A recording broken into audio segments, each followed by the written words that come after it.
What's up, everybody? I'm Daryl Darks. Welcome back to the A-Frame for Airbnb here in beautiful Canyon Lake, Texas. So in today's video, we're tackling siding up the front wall here at the A-Frame. So for the A-Frame, my wife and I decided to go with James Hardie siding plank. So you got a couple different options when it comes to siding up your house. You can go with LP Smart Side, which I did for the trim of the windows and the doors, but for the actual siding, we went with James Hardie siding. The reason for that is because my wife, she's the interior designer slash decorator on the A-Frame, and she really liked the wood look of the James Hardie, so baby got her way. So I'm gonna give you some of the pros and cons of using James Hardie siding plank. So the pros is that it's a fiber cement, meaning it's like you can think of it as cement. So it's pretty tough in the sense of staying up to the elements and performance over time, because it's basically like concrete. Like you pour a concrete slab and it's not going anywhere. It's not going to get damaged per se, most likely from different weather events, and most likely holds in one piece. And that's pretty much what James Hardie siding plank is. The con, my con for James Hardie siding plank is its flimsiness before you install. So it is an 8-inch wide, 12-foot long plank that is very similar to, I'd imagine, if you had to hold a big baby, because it gets a little flimsy. So if you're in the wind, it might want to catch like a sail and then have a tendency to lose its rigidity and possibly break on you. I've had several planks of James Hardie siding break on me because of the flimsiness. Overall, I'm not knocking it. It just, you have to handle it with care when you get the James Hardie. That's just what it is. The other important thing to really note here when it comes to James Hardie siding is the cutting of the siding. So there's really two ways you can go about cutting James Hardie siding. The first way, more budget-friendly way that you can cut James Hardie, is with a fiber cement blade. And so these things cost about 40 bucks. But the issue is that they create a lot of dust as you're cutting. I mean, dust is flying in the air. It's very similar to anyone who's ever poured some type of like a concrete pad or footing or foundation using the concrete bags from the big box store. So you pour those things into your cement mixer or to your barrel, and as you're pouring them, like dust is flying everywhere. It's getting into your nostrils and it's really bad for you.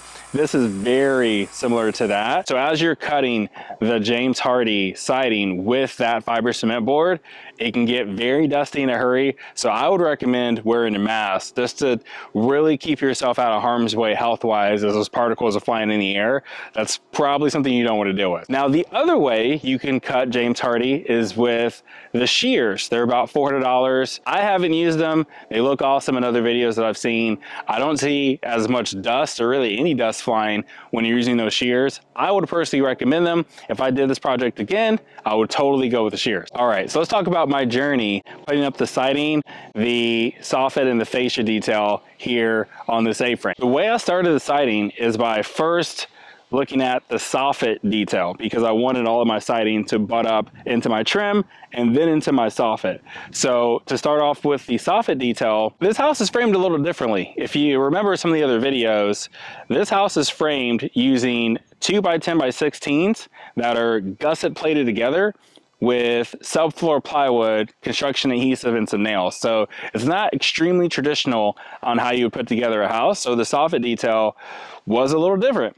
So what I had to do is take my framing square and get in the corner of the A right there with the framing square and make sure it's coming off at 90 degrees from my fascia inside of my soffit to my wall. And once I knew it was at 90 degrees, I just took a marked it out, snapped a line, and then installed a 2x4 to actually nail my soffit to. And so the soffit is also James Hardie. It's actually the 4x8 sheets of James Hardie soffit panel ripped down to 24 inches because that's how wide my overhangs are. And I went ahead and installed the soffit using a siding nailer from DeWalt along with some siding nails. So I just went ahead and nailed it in place, made sure it was secure. After that, I installed the trim. So the trim that I used was LP Smart Side trim. So I put that up, and then that allowed me to butt the siding up to the trim to give me that good reveal. So it really helped me speed up the process here is using gecko gauges. So the gecko gauges really act like a second hand, maybe even a third if you look at it from that perspective. So once I got up to the third row, I was able to start using the Gecko gauges to slide in the siding, make sure it's level, nail it off. I did my best to nail into studs every 16 inches on this front wall here. Per the manufacturer, you want to hit as many studs as you can as you're nailing along your siding. If you don't hit a stud, it's not the end of the world, but you should try to. Okay, so let's talk about the butt joint. So when one piece of siding meets another, it's called a butt joint. And so James Hardie recommends that you do not caulk that butt joint. Instead, they want you to use some type of flashing in between. And they have all types of flashings out there. You can use metal. I use Tyvek house wrap as my flashing. That's a recommended flashing. And as long as you make it 8 inches long, you can hang it an inch up from the top of the siding that you just installed and down below, so water can flow, hit the siding, and flow to the next rungs of siding and away from the house. So to start off the siding, what I wanted to do is have an angled reveal all the way up from the very first row to the very top pitch of the A. So I started off by installing a kicker strip at the bottom to really give that first run of siding an angle. No, I was very conscious the entire time to make sure I was level.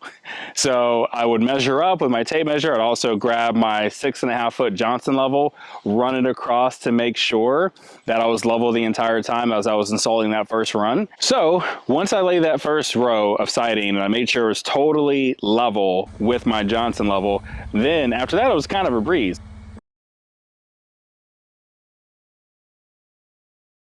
So to talk about the fascia detail here. So the fascia detail is almost done in the house. It's basically going to be what you see it is today. However, it's going to have a little piece of trim between the soffit and the fascia. That's for another video.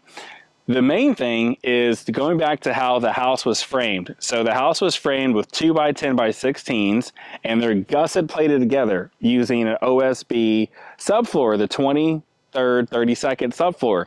It's gusseted together using construction adhesive and framing nails. The point is that because you have that plywood on the outside of that fascia, it's protruding out. So when you go to put on your fascia, if you didn't do anything else, you'd have a flat surface that's going on your 2x10, and then it will curl up to hit the plywood, and then it'll curl down after the plywood. It will look totally terrible. What I have the roofers do is put that roof flashing extended just a little bit off of the plywood so I can slide in the James Hardie fascia board. What I did when I went to go install the fascia, I started by taking strips of the 23rd 32nd subfloor, and I just nailed it into the 2x10 fascia of the framing.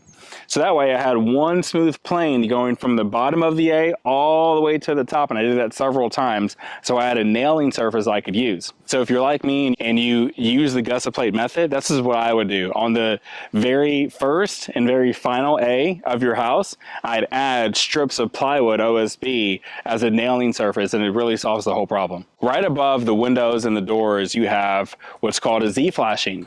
And so the point of the metal Z-flashing is to shed water. So I went ahead and installed this. You see me installing this above the door, and I did it above the windows as well. That way when water hits, it just sheds out easy. If you don't install Z-flashing, water can get into your house. And depending on where you live, how cold it is, how long it takes for water to evaporate out of the house, it could be a mold issue for sure. So we have a beautifully sided A-frame right here in Canyon Lake, Texas, going up on Airbnb before you know it.